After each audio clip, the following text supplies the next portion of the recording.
Porto, a cidade do Porto, quem diria eu, Cortella, tantas vezes pude estar em Portugal, mas nunca fiz palestra na cidade do Porto. Agora poderei fazê-lo, dia 5 de maio. Falta pouco tempo, as vagas são limitadas. O tema é Faz o Teu Melhor. Afastar o risco, né, da mediocridade, trazer aquilo que é a competência para as nossas atividades. Dia 5 de maio, na cidade do Porto. Que alegria! Eu, Cortella, estarei. Participe!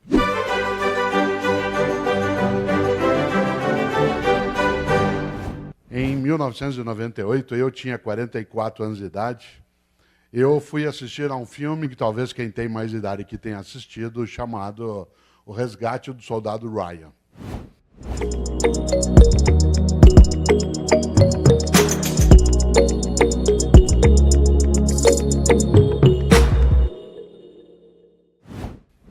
Esse filme conta uma história que a gente não pode esquecer. E ele tem nele algo que eu queria trazer como marca inicial nessa reflexão. Quem aqui assistiu ao filme se lembra, ele é um filme já clássico, o que eu vou falar aqui é spoiler, mas isso para quem já assistiu não vale, para quem não viu, feche os ouvidos. O filme conta uma história magnífica, difícil de assistir. É um filme do Steven Spielberg, cujo ator principal é o Tom Hanks, e o segundo é o Matt Damon. Nesse filme, o roteirista produziu uma história maravilhosa, difícil de lidar. Na Guerra Civil Norte-Americana, houve uma situação em que 4 filhos de uma mesma mãe morreram na Guerra Civil Norte-Americana. E, como 3 deles haviam sido mortos durante o combate, as forças de direção trouxeram o 4º filho para que ele não fosse também morto e a família não ficasse sem nenhum dos seus. Ele não o fez. O roteirista do filme O Resgate do Soldado Ryan leu essa história porque viu um dia o túmulo deles e resolveu passar a história para a Segunda Guerra Mundial. E a história, portanto, do filme O Resgate do Soldado Ryan se dá na Segunda Guerra Mundial com uma missão. Há um capitão, que é feito pelo Tom Hanks, que precisa juntar mais 7 e montar um grupo que vá até a Europa, a França, resgatar um paraquedista que, especializado em ataque, tinha se perdido no meio da Europa porque o paraquedas caiu, né, num local onde não havia tropas aliadas. É necessário que ele vá ser resgatado por comando do general Patton. O general Patton determinara que famílias em que havia vários filhos, quando alguns deles tivessem morrido, aquele que sobrevivesse deveria ser levado para casa. Isso é real. No caso, a história não é real em relação à Segunda Guerra, mas em relação a esta autorização, sim. E o filme se dá exatamente com a organização de um grupo de 8 pessoas que desembarca na Normandia, né, exatamente em 1944, no famoso dia D. Os primeiros 20 minutos desse filme, para quem não gosta de cinema realista, não deve ser visto, porque você tem que ficar de olhos fechados. Ele é absolutamente nada romântico com a ideia de guerra, de arma, de sangue. É uma coisa fortíssima. E eles entram na Europa em busca de um rapaz chamado Ryan, que precisa ser levado para casa.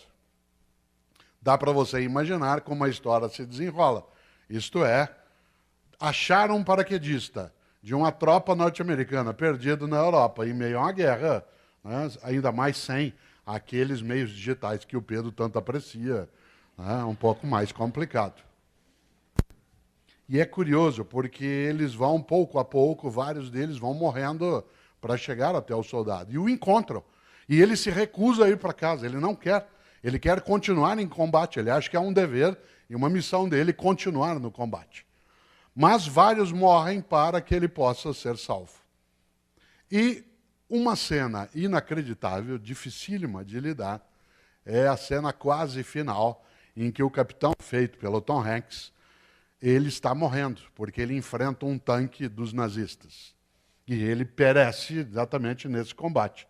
Pouco antes de morrer, enquanto ele está deitado, encostado numa mureta, quase já no final, o Ryan vai até ele. O jovem de 18 anos vai até ele. E o capitão, segura o Ryan pela gola do uniforme, olha para ele, um pouco antes de morrer, e diz: faça por merecer.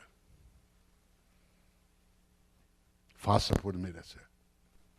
E o filme vai até o final com algo fortíssimo, que é o Ryan, já idoso, no cemitério visitando o túmulo do capitão.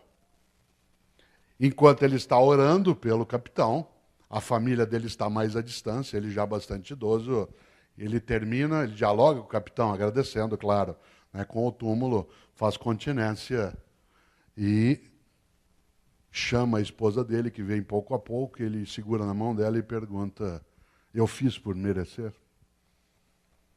Essa é uma das questões mais difíceis que a gente pode ter de lidar.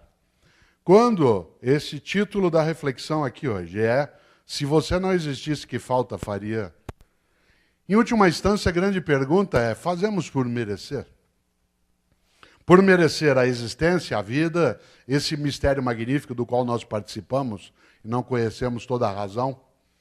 Essa vida que nós partilhamos com outras e outras formas de vida, será que nós a desperdiçamos, a colocamos fora? Cada vez que eu vejo e revejo a cena, eu me lembro dessa pergunta que ecoa dentro de mim. Sem ser aqui dramático em excesso, sem ser também piegas, a frase é muito forte.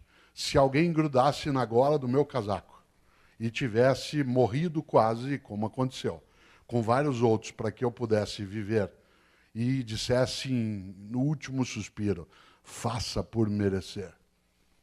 Isso é forte demais. É interessante, porque as homenagens que a gente recebe, elas, vez ou outra, nos levam exatamente a pensar isso. Será que nós fazemos por merecer?